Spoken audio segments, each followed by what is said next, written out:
निहाल study अड्डा channel में आपका स्वागत है।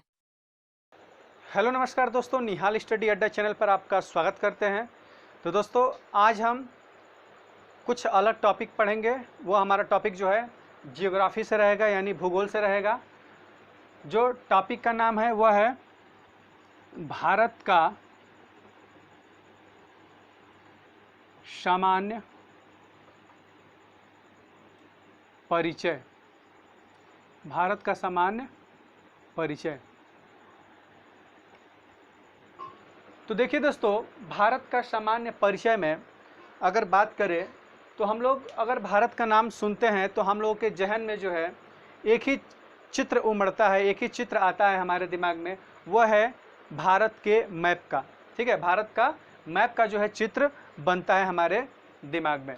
तो दोस्तों सबसे पहले अगर हम बात करेंगे कि भारत की जो स्थिति है हमारे ग्लोब पे, यानी कि पूरे संसार के मैप पे, तो वो क्या है, कहाँ है। तो देखिए दोस्तों, मान लीजिए कि ये ग्लोब है। ठीक, अब ग्लोब में जो है हमारा हम दिशा निर्देश करते हैं, ये ईस्ट हो जाएगा, ये वेस्ट, ये नॉर्थ, ये साउथ। तो दोस्तों जो हमारा भारत का स्थिति है इसमें जो है ग्लोब में, वो है हमारा उत्तरी पूर्वी गोलार्ध। ठीक है, उत्तरी पूर्वी गोलार्ध है। तो देखिए दोस्तों, हमारा जो भारत की स्थिति है उत्तरी पूर्वी गोलार्ध में है, यानी कि नॉर्थ और ईस्ट, नॉर्थ ईस्ट के बीच में है, यानी कि नॉर्थ ईस्ट में है। ठीक है, यहाँ पे हमारा भारत की स्थिति है, यानी कि भारत जो है यहाँ पे स्थित है। तो चलिए अगर हम मैप की बात करते हैं तो चलिए मैप में हम देख लेते हैं।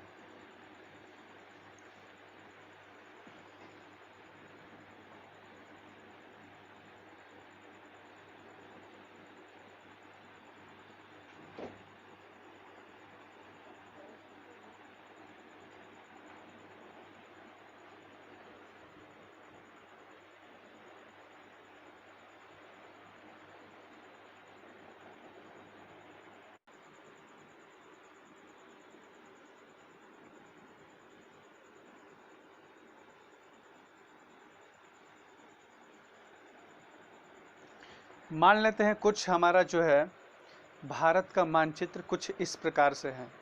ठीक है, यह जो है हमारा इंडिया है। क्या है? India, Bharat.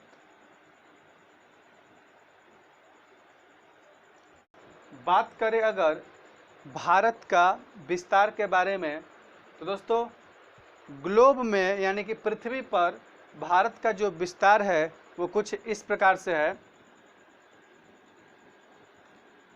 8 degree 4 minute, 8 degree 4 minute से 37 डिग्री 6 मिनट तक उत्तरी अक्षांश, देखिए 8 डिग्री 4 मिनट से 37 डिग्री 6 मिनट तक उत्तरी अक्षांश तक फैला हुआ है, और 68 डिग्री 7 मिनट से 97 डिग्री 25 मिनट तक पूर्वी देशांतर तक फैला हुआ है। तो दोस्तों भारत की जो स्थिति पृथ्वी पर यानी कि ग्लोब पर क्या है, 8 डिग्री 4 मिनट से 37 डिग्री 6 मिनट उत्तरी अक्षांश तक फैला हुआ है, और 68 डिग्री 7 मिनट से 97 डिग्री 25 मिनट पूर्वी देशांतर तक फैला हुआ है। तो दोस्तों बात यहाँ पे ये आती है कि अक्षांश और देशांतर क्या होता है। तो चलिए उसको हम शॉर्ट में जान लेते हैं।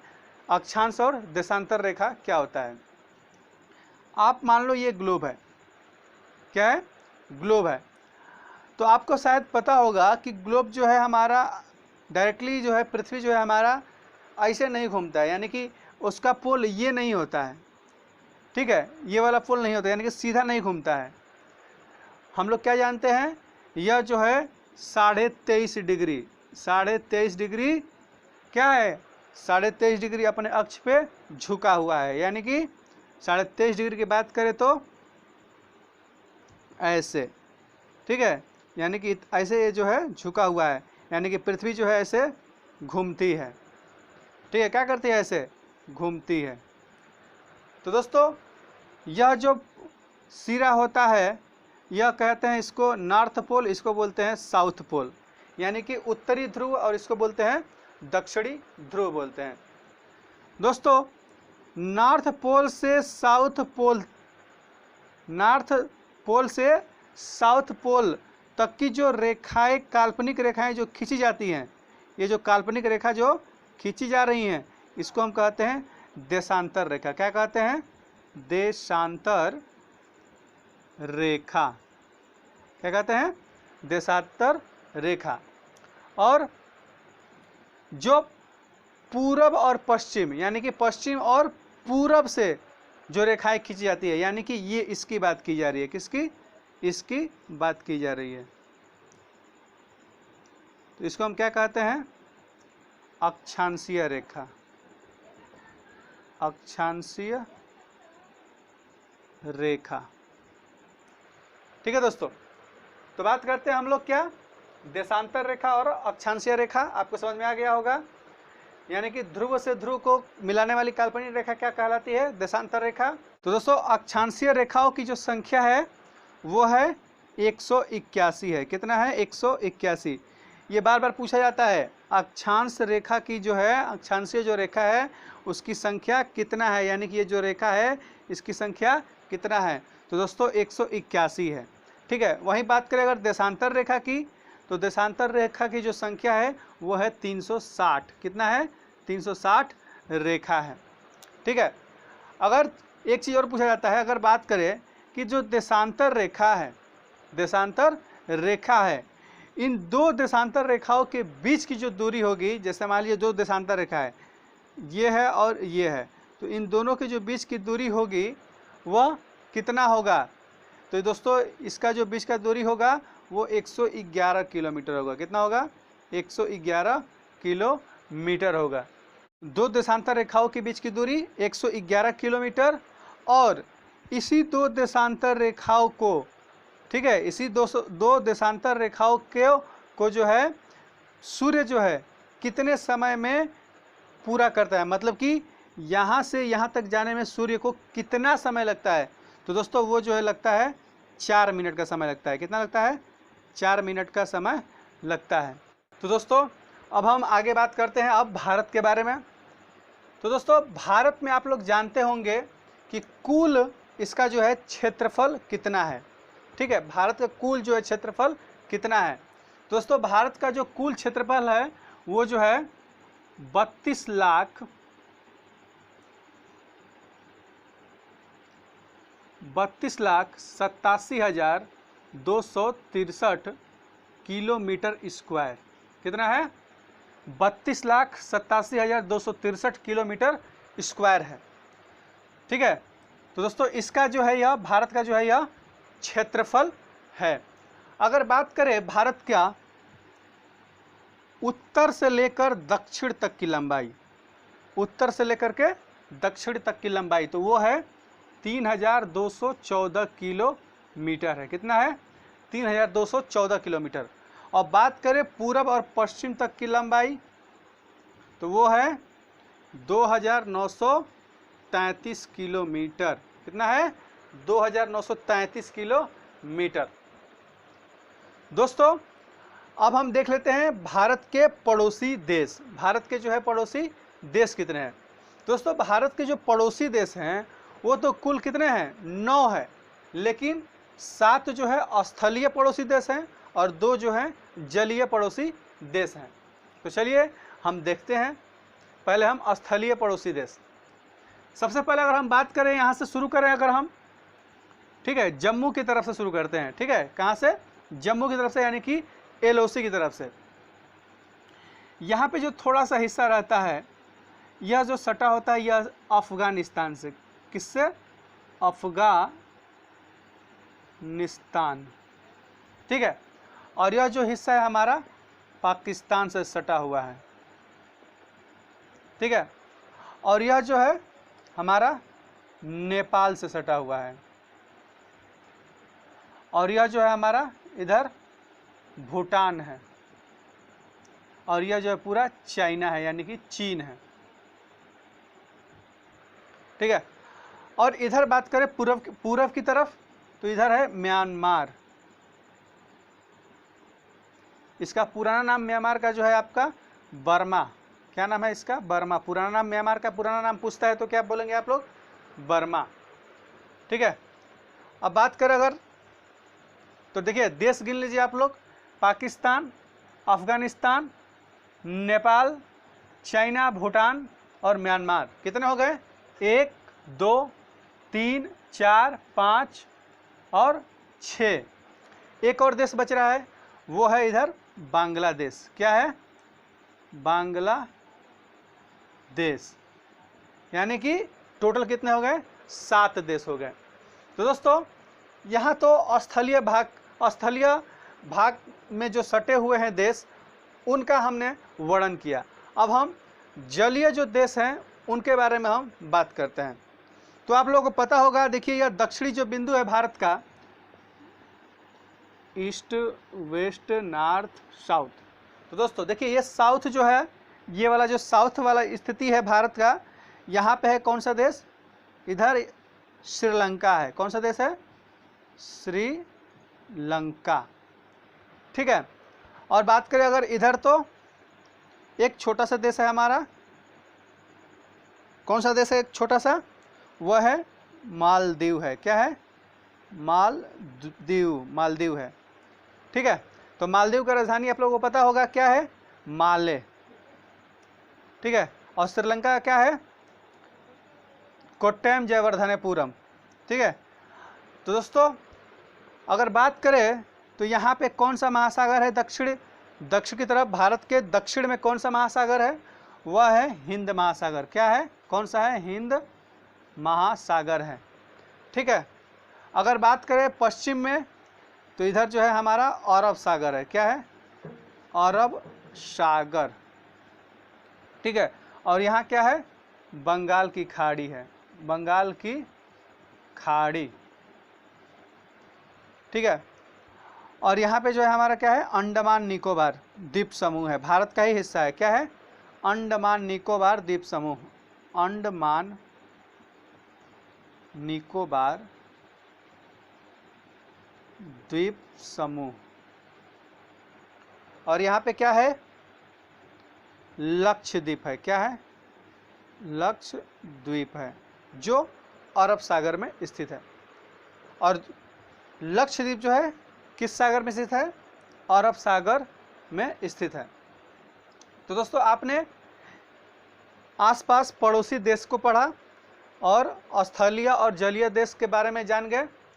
अब हम पढ़ते हैं आगे, भारत में कुल कितने राज्य हैं और कितने केंद्र शासित प्रदेश हैं, यानी कि केंद्र शासित राज्य हैं। तो दोस्तों आपने यह जाना होगा कि धारा 370 यानी कि अनुच्छेद आर्टिकल 370, ठीक है, अनुच्छेद 370 हटने के बाद जो पहले जम्मू कश्मीर था वह 2 भागों में विभाजित हो गया। कौन कौन सा? एक हो गया जम्मू एंड कश्मीर और एक हो गया दूसरा लद्दाख। क्या हो गया? लद्दाख। तो दोस्तों जम्मू एंड कश्मीर एंड लद्दाख यानी यह 2 केंद्र शासित प्रदेश। ठीक है। कितने केंद्र शासित प्रदेश? 2 केंद्र शासित प्रदेश। यानी कि जो पहले जम्मू कश्मीर एक क्या था? एक राज्य था, तो वो राज्य न रह करके वो क्या हो गया? केंद्र शासित राज्य हो गया। यानी उस पर केंद्र का शासन चलेगा, यानी कि राज्यपाल शासन चलेगा वहाँ पे, यानी कि लेफ्टिनेंट गवर्नर वहाँ पे रहेंगे। दोस्तों अब ये हो गए 2 केंद्र शासित प्रदेश। ठीक है। और टोटल केंद्र शासित प्रदेश कितने हैं? 9 है। कितने हैं? 8 9 है। पहले है। कितने थे? 7 थे, अब 9 8 हो गए हैं। तो जो जितने भी केंद्र शासित प्रदेश हैं वह कौन कौन से हैं, चलिए देख लेते हैं हम लोग।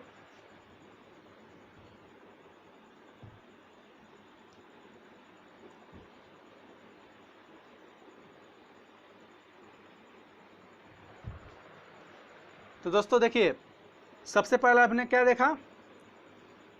लद्दाख, जम्मू एंड कश्मीर पहला, दूसरा और तीसरा जो है दिल्ली, चौथा आपका अंडमान निकोबार, पांचवा चंडीगढ़, छठा लक्षद्वीप, सातवां दमन दीव, आठवां पुदुचेरी और नौवां है आपका दादरा नगर हवेली।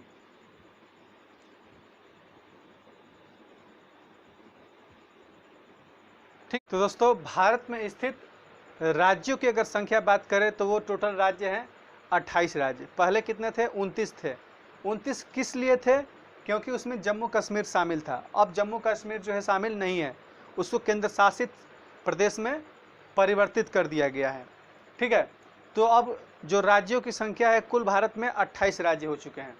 तो चलिए बात करते हैं। सबसे पहले हम हिमाचल प्रदेश, ठीक है, उत्तराखंड, उत्तर प्रदेश, ठीक है, बिहार, पश्चिम बंगाल, इधर आइए झारखंड, छत्तीसगढ़,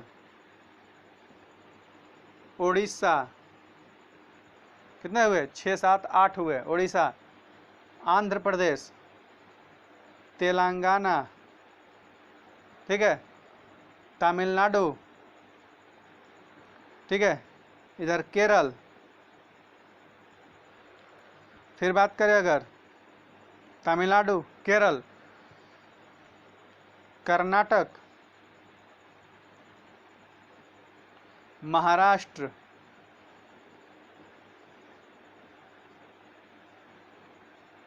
गोवा, 13, 14, 15, ठीक है, कितना हुआ? 12, 13, 14, 15। महाराष्ट्र के बाद गुजरात 16, राजस्थान 17, ठीक है, मध्य प्रदेश 18, कितने हो गए? 18। चलिए हरियाणा 19, पंजाब 20, कितना हुए? 20। तो दोस्तों अगर पूर्वी की तरफ बात करें, अरुणाचल प्रदेश कितना हुआ था? 20। अरुणाचल प्रदेश 21, ठीक है, अरुणाचल प्रदेश 21, असम 22, ठीक है, अरुणाचल प्रदेश और ये असम और इधर सिक्किम 23, ठीक है, मेघालय 24, मणिपुर 25, गिनते रहिएगा, नागालैंड 26, त्रिपुरा 27, ठीक है, मिजोरम 28। तो कुल कितने राज्य हो गए? 28 राज्य। तो दोस्तों इधर जो पूर्वी भारत में 7 जो राज्य हैं, केवल सिक्किम को छोड़ करके, वो जो 7 राज्य हैं उनको हम कहते हैं 7 सिस्टर्स। क्या कहते हैं? 7 सिस्टर्स कहते हैं। तो दोस्तों अब बात करते हैं भारत में काल्पनिक रेखाएं। भारत में जो है काल्पनिक रेखाओं के बारे में हम पढ़ेंगे। तो चलिए शुरू करते हैं।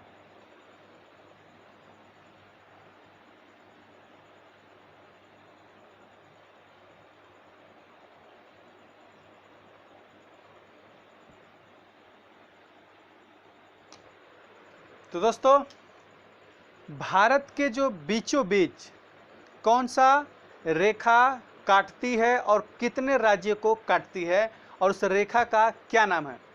तो दोस्तों वह रेखा जो है वह होता है कौन सा, क्या नाम है? कर्क रेखा। कर्क रेखा कौन सी रेखा है जो भारत को 8 राज्यों से काटती है, बीचों बीच जाती है? वो कौन सी रेखा है? कर्क रेखा। तो दोस्तों जो कर्क रेखा है कितने राज्यों से काट के जाती है? तो काटती हुई जाती है 8 राज्यों से। वह राज्य कौन कौन से हैं? तो दोस्तों याद रखिएगा, गुजरात, राजस्थान, मध्य प्रदेश,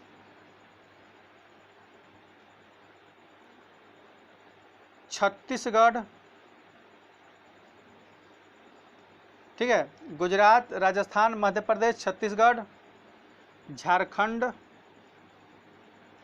पश्चिम बंगाल, त्रिपुरा, मिजोरम, ठीक है। यानी कि 8 राज्यों को काटती हुई जाती है कौन सी रेखाएं? कर्क की रेखाएं। कौन सी रेखा? कर्क रेखा। कितने राज्यों से होकर गुजरती है? 8 राज्यों से। कौन कौन राज्य से? गुजरात, राजस्थान, मध्य प्रदेश, ठीक है, गुजरात, राजस्थान, मध्य प्रदेश, झारखंड, ठीक है, छत्तीसगढ़, पश्चिम बंगाल, त्रिपुरा, मिजोरम, 8 राज्यों से होकर गुजरती है।